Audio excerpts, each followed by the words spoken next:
नमस्ते दोस्तों, आप सबका स्वागत है आपके YouTube channel Nifty and stock predictions में। दोस्तों, वीडियो स्टार्ट जो हमने कुछ स्टॉक स्विंग ट्रेडिंग के लिए निकाले, उसका एनालिसिस करने से पहले आपको कुछ बातें बताना चाहता हूँ जो कि साइकोलॉजिकल बहुत इंपॉर्टेंट रहती हैं। दोस्तों, हर बार एक बात हमेशा याद रखिए,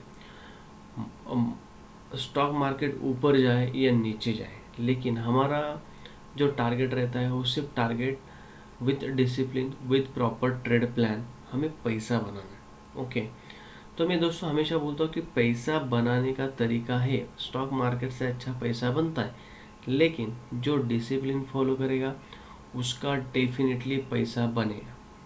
अभी हर एक का चॉइस रहता है, हर एक का प्लेटफॉर्म अलग रहता है। कोई एफ पे ट्रेडिंग करता है, कोई स्टॉक्स में करता है, कोई इंट्राडे में करता है, कोई स्विंग ट्रेडिंग में करता है। लेकिन यहाँ पे और जो इन्वेस्टर रहते हैं उनका छोड़ दीजिए, उनको कुछ भी नहीं फर्क पड़ता मार्केट ऊपर जाए नीचे जाए, क्योंकि वो लॉन्ग टर्म इन्वेस्टर रहते हैं। और मेरे हिसाब से दोस्तों, अगर आप लॉन्ग टर्म इन्वेस्टमेंट भी कर रहे हो तो 3 से 5 साल तक से ज़्यादा नहीं रखना चाहिए, क्योंकि दोस्तों मार्केट में करेक्शन होता रहता है और उस करेक्शन का बेनिफिट हमें उठाना है।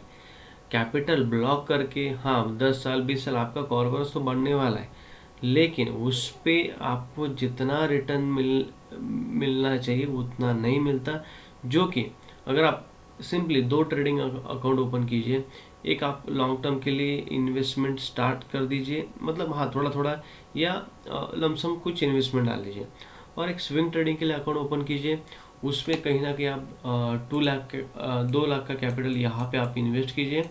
यहाँ पे कहीं ना कहीं आप सिर्फ मुझे मंथली 5% या 10% इतना ही टारगेट रखिए, और ये 2 लाख जो आप 2 लाख का कैपिटल है इन्वेस्ट करके डाल दीजिए सेकेंड अकाउंट में।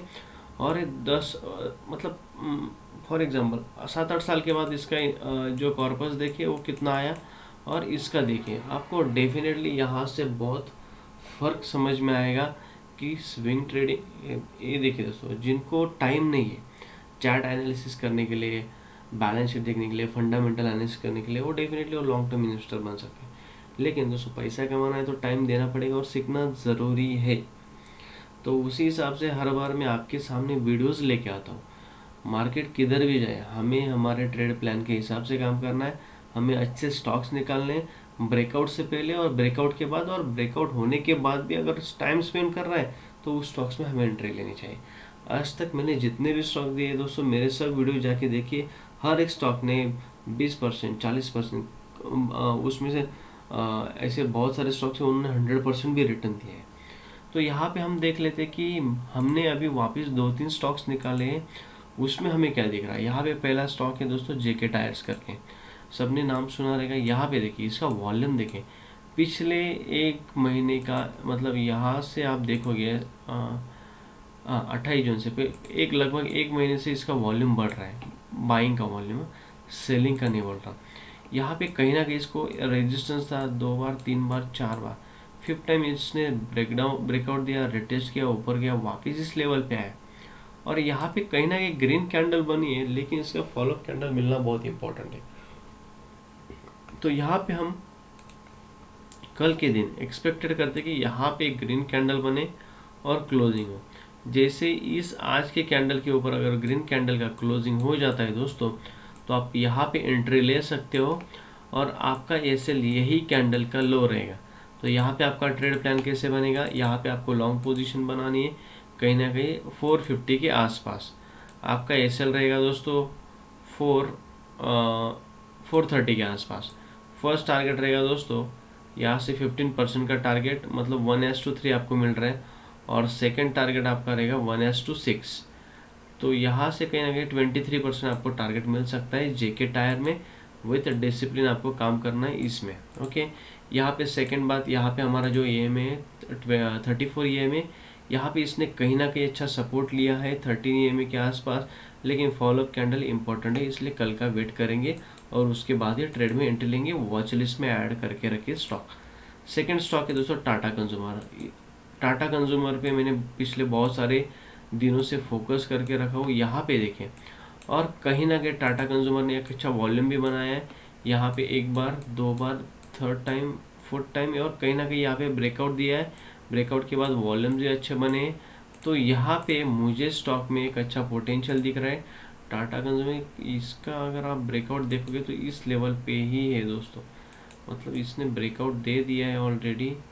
ओके, इस लेवल के आसपास, और इसका अगर मैं नीचे, ठीक है 116, ये ब्रेकआउट कंफर्मेशन और यहाँ पे एक अच्छा वॉल्यूम बना है।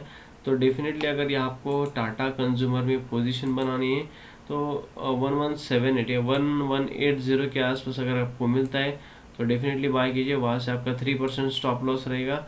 स्टॉप लॉस रहेगा दोस्तों 1140 के आसपास। टारगेट आपका रहेगा, फर्स्ट टारगेट रहेगा 1:3, मतलब यहाँ पे आप देख सकते हो 8% आपका 1:3 आपको रखना है, तो कम से कम आपका 9% यहाँ पे आपका टारगेट हो जाएगा। तो टारगेट भी अच्छा है, 1:3 मिल रहा है, रिस्क आपका सिर्फ 3% है। तो उसी हिसाब से आपको ट्रेड प्लान करना है। यहाँ पे आप देखोगे तो 34 EMA के ऊपर ही, लेकिन यहाँ पे 20 EMA का भी देख लेते हैं कि इसने कहीं ना कहीं 20 EMA पे भी सपोर्ट लिया है, डेली नहीं ऊपर ही काम कर रहा है, तो एक अच्छा पैटर्न दिख रहा है। तो टाटा कंज्यूमर एक सेकंड स्टॉक है दोस्तों, और थर्ड स्टॉक है जो पिरामल एंटरप्राइजेस करके। दोस्तों यहाँ पे स्टॉक में मुझे बड़ी रैली, अगर यहाँ पे ब्रेकआउट हो जाता है, यहाँ पे देख कहीं ना कहीं साइलेंट बाइंग चल रही है दोस्तों। यहाँ पे देखिए मल्टीपल टाइम्स इस लेवल से रेजिस्टेंस लेके, एक बार दो बार, यहाँ पे कहीं ना कहीं third time, fourth time, fifth time, अगर स्टॉक को नीचे जाना है दोस्तों तो यहाँ पे देखिए कहीं ना कहीं एक फ्लैग पैटर्न बनाया था, ब्रेकआउट दिया, वापिस से नीचे आया फ्लैग के अंदर, तो एक्सपेक्टेड है कि ऊपर जाना चाहिए, क्योंकि यही से स्टॉक रिटर्न हो चुका है। तो दोस्तों यहाँ पे अगर आप छोटा सा रिस्क ले सकते हो तो यहीं पे एंट्री ले सकते हो। रिस्क यहाँ से आपका 30 पॉइंट्स का हो जाएगा, ओके, लेकिन आपका रिवार्ड बढ़ जाएगा। कैसे रिवार्ड बढ़ जाएगा दोस्तों, अगर यहाँ यहीं पे आप एंट्री ले लेते हो, आपका एसएल यही रहेगा 30 पॉइंट्स के आसपास, 3.5% का एसएल रहेगा, और आपका यहाँ पे फर्स्ट टारगेट हो जाएगा 15% का 1:4, और सेकेंड टारगेट हो जाएगा आपका 1:6, मतलब 21% आपको टारगेट इस स्टॉक में मिल सकता है अगर आप यही लेवल पे बाय करते हो। अगर स्टॉप लॉस हिट भी हो जाता है तो ज़्यादा नुकसान नहीं दोस्तों, सिर्फ 30 पॉइंट्स में अगर 30 स्टॉक्स लेते हो तो 900 का रिस्क है सिर्फ।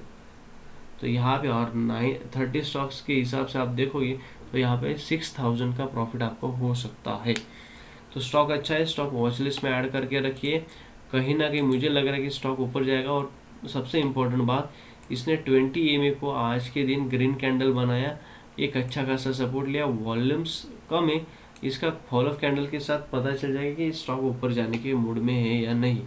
तो दोस्तों यहाँ पे 3 स्टॉक्स मुझे अच्छे दिख रहे हैं, तीनों स्टॉक्स आपके साथ शेयर किए, आपके वॉच लिस्ट में ऐड करके रखिए। जैसे ही ब्रेकआउट मिलेगा अच्छी entry with proper trade plan आप ले सकते हो। तो दोस्तों अगर वीडियो अच्छा लगा तो लाइक और सब्सक्राइब कीजिए और शेयर कीजिए। Thank you for watching.